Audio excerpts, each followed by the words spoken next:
नमस्कार दोस्तों, स्वागत है आप सभी का गजब एकेडमी पर। आज एक बार फिर यूपी टेट 2026 मैथ की क्लास, बहुत ही अच्छे लेवल के क्वेश्चन, प्रीवियस ईयर मिक्स, हर चैप्टर से एक एक दो क्वेश्चन उठाए हैं जैसे कि परीक्षा में पूछे जाते हैं। आप लोग वीडियो को पूरा देखिएगा, अच्छे से समझ में आएगा। और अगर वीडियो जरा सा भी अच्छा लगे तो लाइक कर दीजिएगा और एक कमेंट कर दीजिएगा। हम लोग चलते हैं अपने पहले क्वेश्चन पे। पहला क्वेश्चन है 600 रुपया साधारण ब्याज। 600 रुपया साधारण ब्याज की दर से 4 वर्ष में 720 हो जाता है। सवाल समझिए, ये जो 600 रुपया है ये हमारा क्या है? मूलधन है, यानी प्रिंसिपल। ये क्या है? 600 रुपया है और की दर से 4 वर्ष में 720 हो जाता है। कितने वर्ष में? 4 वर्ष में कितना हो जाता है? 720। ये जो 720 हो जाता है ये क्या होता है? ये होता है मिश्र धन। मिश्र धन होता है जिसको ए से डिनोट करते हैं। ये कितना है? 720। आगे क्वेश्चन ने क्या है? यदि ब्याज की दर 2% बढ़ा दी जाए तब यह धन कितना होगा? तो यह धन कितना होगा? यानी क्वेश्चन में हमें मूलधन दिया है, समय दिया है, मिश्र धन दिया है। अब सबसे पहले तो हम इसका साधारण ब्याज निकालें। तो साधारण ब्याज कैसे निकलता है? यानी साधारण ब्याज जो होता है सिंपल इंटरेस्ट, ये साधारण ब्याज है। इसको निकालने के लिए आप अमाउंट में प्रिंसिपल घटा देंगे, यानी मिश्र धन में मूलधन माइनस कर देंगे। तो मिश्र धन कितना है? 720। मूलधन कितना है? 600। तो 720 में जब 600 माइनस करेंगे तो 120 रुपये आ जाएगा। क्या? साधारण ब्याज आ जाएगा। अब आपको एक सूत्र पता है कि साधारण ब्याज बराबर क्या होता है? एसआई बराबर पी यानी मूलधन आर इंटू दर T upon 100। P R T upon 100 ये सूत्र होता है। तो अब देखिए साधारण ब्याज हमने निकाल लिया है, कितना है? 120। इसकी जगह पर 120 रख दो। मूलधन यानी पी ये कितना दिया हुआ है? 600 दिया हुआ है, इंटू आर। आर हमको नहीं पता है, दर वो हमें निकालनी है। टी यानी समय, ये कितना है? 4 रख दिया। बटे में सूत्र में क्या लिखा है? 100। 100 लिख दिया। हल कर दो। 0 से 0, डबल 0 नीचे, डबल 0 ऊपर, कट गए। 6 से हम काटेंगे 120 को, तो 6 दूना 12 आ गया 20। फिर 4 से काटेंगे 20 को तो 4 पंचे 20 आ जाएगा। तो हमारी दर कितनी आ जाएगी?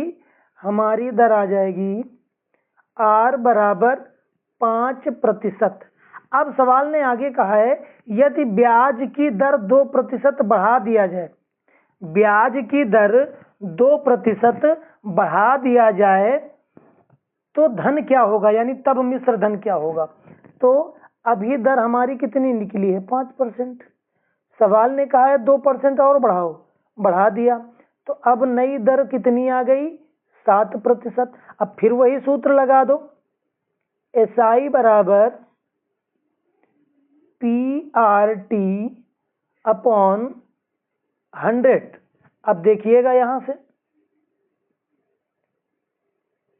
ऐसे, एसआई साधारण ब्याज, ये साधारण ब्याज अब हमको निकालना पड़ेगा, नया साधारण ब्याज।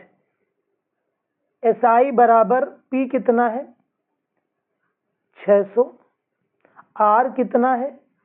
7। टी कितना है? 4। पूरे का बटा ये लगा दिया। इसको हल कर लेंगे। 0 से 0, 0 से 0, तो आ जाएगा 6 सत्ते 42 इंटू 4। जब इधर देखो गुणा कर रहे हैं, यहाँ कर लो। 42 इंटू 4 करेंगे तो 4 दूना 8 और 4 चक्कू 16। ये साधारण ब्याज आ गया। साधारण ब्याज जो हमने पहले निकाला था पहले नहीं निकाला था, पहले तो 120 आ गया था, ठीक है। अब साधारण ब्याज हमारा आ गया 168। हमसे पूछ क्या रहा है, मिश्र धन बताओ।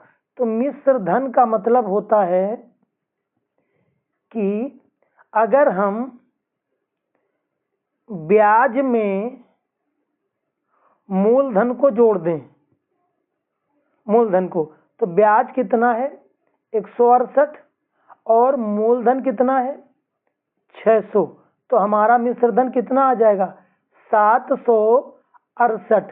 ये हमारा मिश्रधन आ जाएगा जो कि सवाल पूछा है। तो ऑप्शन ए वाला हमारा सही हो जाएगा।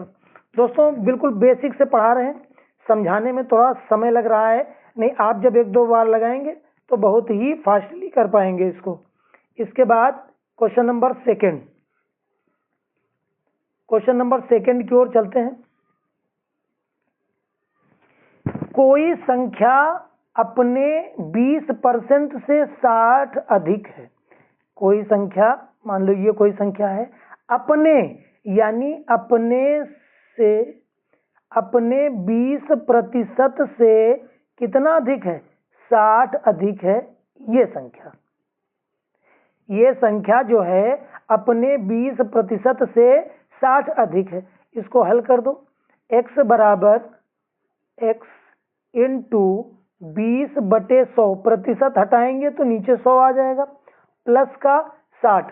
अब देखिए इसको हल करें, अगर 20 का भाग इसमें करें तो 20 पंचे 100 हो जाएगा, ऊपर केवल x बचा, सॉरी यहाँ 60 है। 5 का गुणा इधर तिर्यक x में करेंगे तो कितना हो जाएगा, ये हो जाएगा 5x, इधर क्या बचा x प्लस 60। अब ये 5x जो है, x और 5x आपस में क्या जाएंगे, प्लस का x उधर जाएगा माइनस x, तो घट जाएगा, बचेगा 4x बराबर का 60। अब इसको जो है हम 4 से कैंसिल करें तो कितना आ जाएगा 15 चक्कू 60। हाँ ये देखिए, तो ये देखिए यहाँ पर मिस्टेक हो गई, यहाँ पर मिस्टेक हो गई, तिर्यक गुणा गलत हो गया, तिर्यक गुणा नहीं होगा अभी। अभी ये समझिए, x बराबर क्या बचा x/5 प्लस 60, यहाँ तक तो समझ में आ गया। अब देखिए ये x ये प्लस का है तो इधर आएगा माइनस का x/5 और बराबर का ये 60, इसके नीचे कुछ नहीं तो 1 मान लो। एलसीएम कितना आ जाएगा 5, तिर्यक गुणा कर दो तो आ जाएगा 5x minus x is equal to 60। अब 5x में एक x जाएगा तो 4x बचेगा, और 5 का गुणा जब 6 में करेंगे, सॉरी 60 में करेंगे तो 5 छक्का 30 यानी 300 हो जाएगा। अब 4 का भाग इसमें करो, 4 सत्ते 28, 2 बचे और 4 पंचे 20, तो x का मान कितना आ गया 75 आ गया। यानी क्वेश्चन हमसे यही संख्या पूछ रहा था, तो ऑप्शन हमारा डी वाला सही हो जाएगा। कभी इस तरीके से मत करिएगा कि x/5 है, प्लस का इधर है तो उधर भेज के माइनस कर दिया, यानी तिर्यक गुणा नहीं हो पाएगा, इधर आएगा तो माइनस का ही होगा। इसके बाद क्वेश्चन नंबर नेक्स्ट देखते हैं। क्वेश्चन नंबर 3, क्रय मूल्य और विक्रय मूल्य का अनुपात दिया है। ये जो दिया है ये क्रय मूल्य दिया है सीपी यानी कॉस्ट प्राइस, और ये जो दिया है सेलिंग प्राइस। ये आप समझिए कि 5 रुपए की चीज है वो 4 रुपए में बेच रहा है, तो क्या होगा उसको, कोई व्यक्ति जो है 5 रुपए की चीज को 4 रुपए में बेचेगा तो उसको क्या होगा, उसको हानि होगी, 1 रुपए की हानि होगी। जितने की हानि होती है उसको ऊपर लिखते हैं। हानि और लाभ हरदम उस पे क्रय मूल्य पर ही होता है। क्रय मूल्य कितना है 5 इंटू 100, यानी अगर 1 रुपए की हानि हुई है तो 1 ऊपर लिखेंगे, नीचे क्रय मूल्य लिखेंगे, भाग कर देंगे, 20% की हानि हो गई, ऑप्शन ए वाला राइट हो जाएगा। उसके बाद नेक्स्ट क्वेश्चन देखते हैं हम लोग। क्वेश्चन नंबर 4, विनय एक घड़ी 75 रुपए में बेचता है। देखिएगा बेचने का मतलब है सेलिंग प्राइस, कितने में बेच रहा है? 75 रुपए में बेच रहा है, ठीक है। जिससे उसे घड़ी की लागत कीमत के बराबर प्रतिशत लाभ होता है। क्वेश्चन समझिएगा, बेच रहा है 75 रुपए में। सवाल ने कहा है कि बेच तो वो 75 रुपए में रहा है, लेकिन घड़ी को वो जितने रुपए में लाया था उतने ही रुपए का उसको लाभ हो रहा है। तो हमको लागत मूल्य बताओ। तो ये अगर हम समझ लें कॉस्ट प्राइस यानी क्रय मूल्य, क्रय मूल्य समझ लें x रुपया है, तो लाभ भी कितना हो जाएगा? ये भी x रुपया हो जाएगा, क्योंकि जितनी लागत है उसकी उतना ही लाभ हो रहा है। अब आप एक बात बताओ कि अगर आपको लाभ निकालना है, क्या निकालना है? लाभ निकालना है, तो लाभ प्रतिशत बराबर तो आपको पता होगा, कैसे निकलेगा लाभ? यानी सेलिंग प्राइस में कॉस्ट प्राइस माइनस बटे कॉस्ट प्राइस, यही तो होगा, इनटू 100। ये चीज है। थोड़ी देर के लिए मान लो 75 रुपए की कोई चीज बेची गई और वो चीज 60 रुपए की थी, तो हमको लाभ हुआ कि हानि हुआ? हम 75 में 60 घटाएंगे ना। अगर 75 में 60 घटा रहे हैं तो इसका मतलब है हमें 15 रुपए का लाभ हो रहा है। तो लाभ हमने बताया ऊपर रखा जाता है और नीचे क्या रखा जाता है? क्रय मूल्य यानी सीपी। तो वही क्रय मूल्य ये है।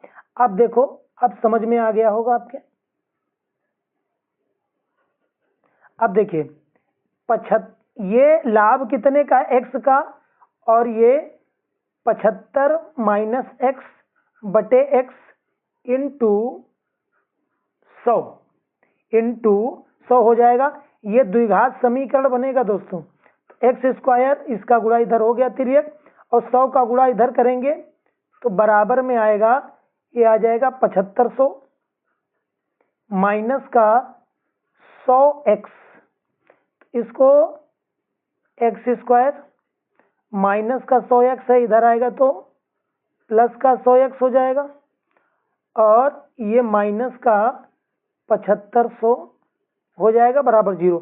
अब 7500 के ऐसे फैक्टर करो कि गुणा करने पर 75 आ जाए और घटाने पर 100 आ जाए, और घटाने पर 100 आ जाए और गुणा करने पे 75 आ जाए। तो देखो ये दो संख्याएं आपको नजर आ रही हैं, ये 150 और 50। अगर 150 में हम 50 माइनस कर देंगे तो 100 बच जाएगा, और अगर 150 का गुणा 50 में कर देंगे तो 15 पचे 75, 7500 हो जाएगा। तो देखिए कैसे होगा। तो इसके दो घात समीकरण को हम हल करना भी सिखा रहे हैं आपको। 150x माइनस का 50x, देखो 150x में जब 50x जाएगा तो 100x बच जाएगा, और इसको ऐसे ही उतार लो 7500। इन दोनों में कॉमन क्या मिल रहा है? x कॉमन कर लो, x प्लस 150 आ जाएगा। इनमें कॉमन क्या मिल रहा है? 50 कॉमन कर लो, तो ये आ जाएगा x माइनस माइनस प्लस 150 आ जाएगा। तो एक ब्रैकेट में आ जाएगा x प्लस 150, और एक में आ जाएगा x माइनस 50। ये x बराबर प्लस का 150 है, उधर जाएगा तो माइनस का 150 हो जाएगा, और ये प्लस का है, सॉरी माइनस का 50 है तो उधर जाएगा प्लस का 50 हो जाएगा। तो माइनस वाला तो नहीं, प्लस वाला हमारा आंसर हो जाएगा। तो क्या पूछा है? लागत मूल्य। लागत मूल्य कितनी थी? 50 रुपए थी। ये द्विघात बनाना पड़ा इसमें। इसके बाद क्वेश्चन नंबर नेक्स्ट, तार्किक क्वेश्चन है, इसको लिखते हैं 1, 5, 2, 10 डॉट डॉट लाइन है। ये जो है यहाँ आप x मान लो क्योंकि इसका मान निकालना है, कामा 15, फिर 4, फिर 20। अब हमसे पूछा गया x की जगह पर क्या आएगा। तो ये देखो ये सीरीज कैसे चल रही है, 1 से 2 हुई, 2 से क्या होगी आप समझ सकते हैं, फिर आगे क्या होगी, इसी तरीके से ऐसे चल रही। ये कैसे चल रही? 5 दूना 10, 5 तिया 15, 5 चक्कू 20, ये 5 5 का गुणा होते चल रहा है और इसमें 1 हुआ तो यहाँ 2 हुआ तो यहाँ क्या हो जाएगा, यहाँ 3 हो जाएगा। तो आंसर हमारा क्या हो जाएगा, 3।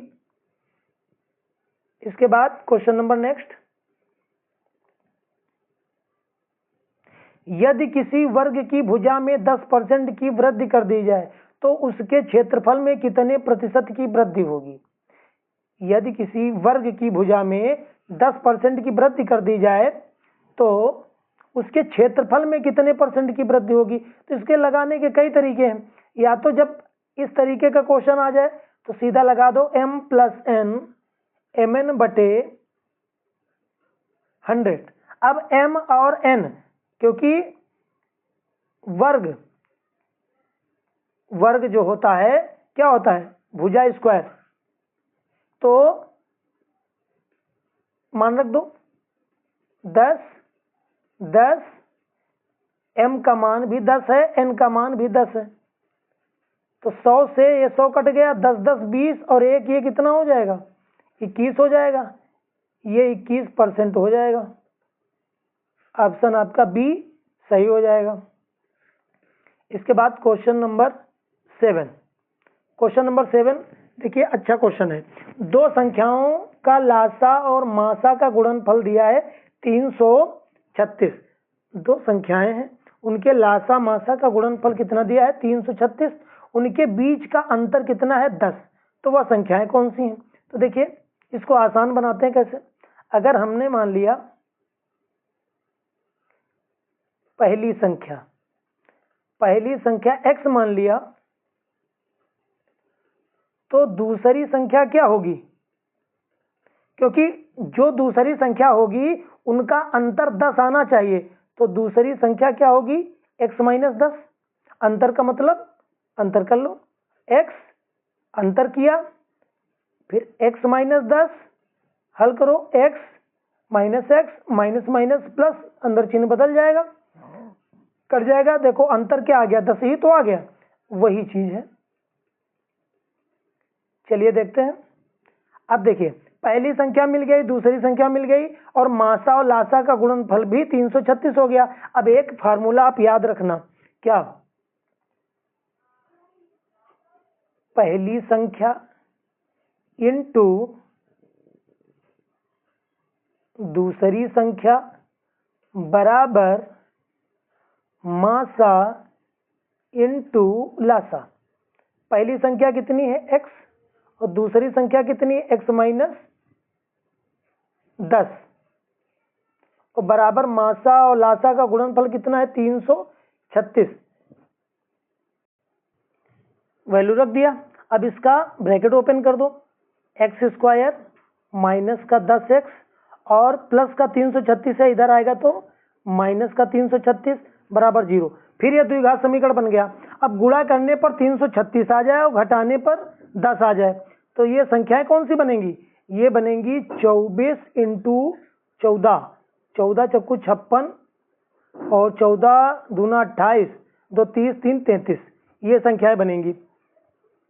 24 और 14 कैसे बनेंगी, देखो x² माइनस के 24x और प्लस के 14x माइनस 336 बराबर 0। अब इन दोनों में कॉमन कर लो, तो कॉमन क्या मिल जाएगा, कॉमन मिल जाएगा x,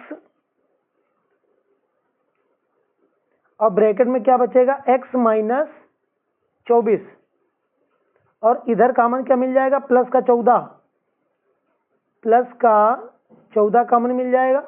तो फिर क्या इधर बचेगा, x - 24, तो एक आ गया x - 24 एक ब्रैकेट में, और दूसरे में x + 14 आ गया। तो ये वाला जो है x बराबर -14, ये तो छोड़ दिया जाएगा, नगड़ हो जाएगा, और x बराबर माइनस की 24 उधर जाएगा तो प्लस का 24 है, तो ये हमारा आंसर हो जाएगा। तो वही हमसे पूछ रहा है, इसको हमने फाइनली हल कर दिया है। तो क्या पूछा, तो वह संख्याएं कौन सी हैं। अब देखो x बराबर 24 आ गया है, तो यहाँ पर रखोगे तो एक x का मान 24 ही आ गया है, और जब ये 24 यहाँ रखोगे तो 24 में जैसे ही 10 माइनस करोगे तो क्या आ जाएगा, 14 आ जाएगा। तो इसको आप ऐसे भी लगा सकते थे। ये ऑप्शन बी हमारा सही हो जाएगा। उसके बाद क्वेश्चन नंबर नेक्स्ट, अच्छा क्वेश्चन है ये, देखिए ये लिखा है 4 की पावर 61 प्लस 4 की पावर 62 प्लस 4 की पावर 63 प्लस 4 की पावर 64 प्लस 4 की पावर 65। बहुत ही ज़्यादा इम्पॉर्टेंट क्वेश्चन है ये, अच्छे से देखिएगा इसको, अच्छा क्वेश्चन है। अब देखिए आपको एक चीज़ पता होगी कि गुणे में घातें जुड़ती हैं। जैसे लिखा 4 इंटू 4 की पावर 3, ये कितना हो जाएगा, ये 4 की पावर 4 हो जाएगा, क्योंकि गुणे में घातें जुड़ती हैं। इस पर पावर 3 है और इस पर कोई पावर नजर नहीं आ रही तो 1 होती है, तो गुणे में घातें जुड़ जाती हैं। यानी 4 की पावर 4 को हम ऐसे भी लिख सकते हैं। अब देखते हैं इसको। अब जैसे 4 की पावर 61 है, इसको ऐसे ही लिखा रहने दो, प्लस 4 की पावर 62 को हम क्या लिख सकते हैं, 4 इंटू 4 की पावर 61, क्योंकि इस पर एक पावर होगी, जब दोनों को आपस में गुणा करेंगे तो यही चीज आ जाएगी। और क्या इसको लिख सकते हैं 4 की पावर 61 इंटू 4 की पावर 2, क्योंकि देखो आगे पीछे कर सकते हो, गुणे में कोई दिक्कत नहीं। तो 61 और 2 कितने हो गए, 63 हो गए। इसको कैसे लिख सकते हैं, 4 की पावर 3 इंटू 4 की पावर 61 कर दो इसको, गुणे में घातें जुड़ती हैं। 61 और 3 कितना हो जाएगा, 64। इसको लिख दो 4 की पावर 4 और 4 की पावर 61। अब इस पूरी सीरीज में आपको एक चीज पता चल रही होगी कि कॉमन क्या मिल रहा है। कॉमन क्या मिल रहा है, आप देख रहे होंगे कि 4 की पावर 61 सभी में कॉमन मिल रहा है। तो कॉमन निकाल लो, इससे कॉमन निकल गया पूरा पूरा तो 1 बचा। 4 की पावर 61 इससे निकल गया तो 4 बचा। 4 की पावर 61 इससे निकल गया तो 4 की पावर 2 इसमें बचा। इसमें 4 की पावर 3 बचा और इसमें 4 की पावर 4 बचा, क्योंकि 4 की पावर 61 को हमने बाहर निकाल लिया है। अब 4 की पावर 61 ऐसे लिखा रहने दो। अब इनको हल कर लो, तो ये 4 और 1 कितना हो जाएगा, 5 हो जाएगा। इसको भी ऐसे हल कर दो। और प्लस 4 का वर्ग कितना होगा, 16, और 4 का क्यूब, 4 चक्कू 16 चक्कू 64, और 64 चक्कू कितना होता है, 256। इनको जोड़ लो तो 4 की पावर 61 इंटू इनको जोड़ने पर आएगा 341।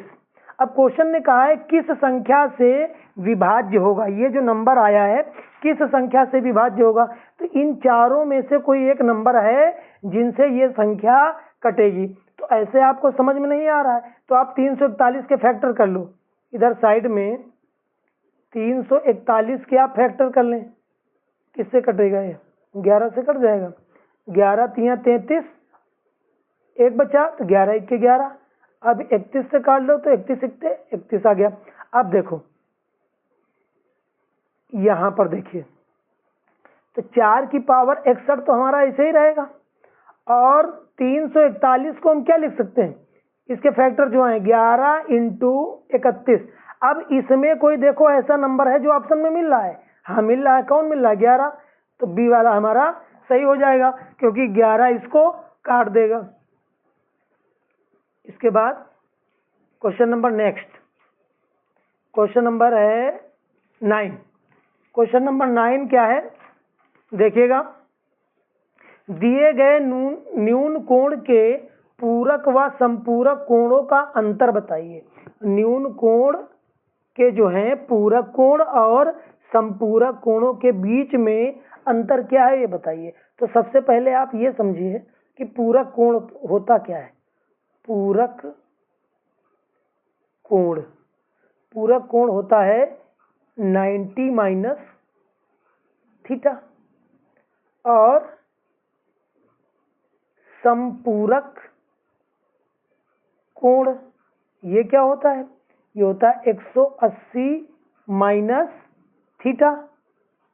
अब क्वेश्चन ने कहा है कि पूरक व संपूरक कोणों के बीच अंतर निकाल दो।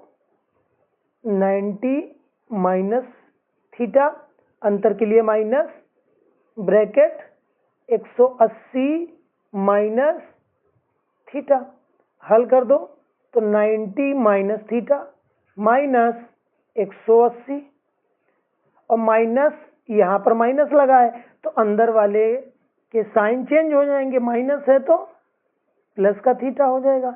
अब एक चीज आप देख रहे हैं क्या कि थीटा कैंसिल हो गया, थीटा से थीटा क्या हो गया, कैंसिल हो गया। अब यहाँ पर 180 में 90 जाएगा, यानी तो कितना बचेगा, 90 डिग्री बचेगा। अब ये माइनस का मत समझिए क्योंकि अंतर की बात की गई है। हम 180 minus theta minus 90 minus theta भी कर सकते थे, क्योंकि अंतर की बात की गई तो आंसर हमारा कितना आ जाएगा, 90 डिग्री आ जाएगा। ये हमारा सवाल हो गया। इसके बाद question number next, simple interest का क्वेश्चन है, साधारण ब्याज। कितने समय में, समय नहीं पता हमको, कोई बात नहीं, 16 सही 2/3% वार्षिक ब्याज की दर से, दर आर बराबर कितनी दी है, 16 सही 2/3%। इसको थोड़ा सिंपल कर लो, 16 तियां 48 2 50, 16 तियां 48 2 50/3% दर हो गई हमारे पास।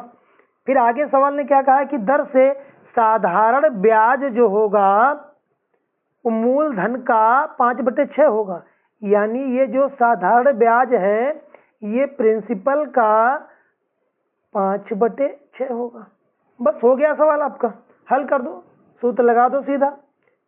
क्या होता है, साधारण ब्याज बराबर मूलधन इंटू दर इंटू समय बटे 100। अब देखिए साधारण ब्याज कितना दिया है, 5p/6, इसकी जगह पे रख दो 5p/6, साधारण ब्याज हो गया। p मूलधन कितना है, p की जगह पर क्या रखोगे, p ऐसे ही रहेगा, इंटू r, दर कितनी है 50/3, टाइम कितना हमको नहीं पता, निकालना है, बटे में 100। अब देखो इस p से इस p को उड़ा दो, क्या कर दो, उड़ा दो, तो अब देखो जरा ये आ जाएगा 5/6 बराबर 50/3, और ये 100 इसके इंटू में आ जाएगा, इंटू 100, और ये t तो आपका निकालना ही है। अब हल कर दो, 50 दूना 100, अब देखो 2 तिहाई 6 और ये पूरा 6 कट गया, t बराबर समय कितना बचा, 5 वर्ष, कितना आ गया, 5 वर्ष। ऑप्शन नंबर सी हमारा सही हो जाएगा। तो दोस्तों क्लास कैसी लगी आप कमेंट करके जरूर बताइएगा, वीडियो को लाइक कर दीजिए और चैनल को सब्सक्राइब कर दीजिए। बहुत बहुत धन्यवाद, नमस्कार।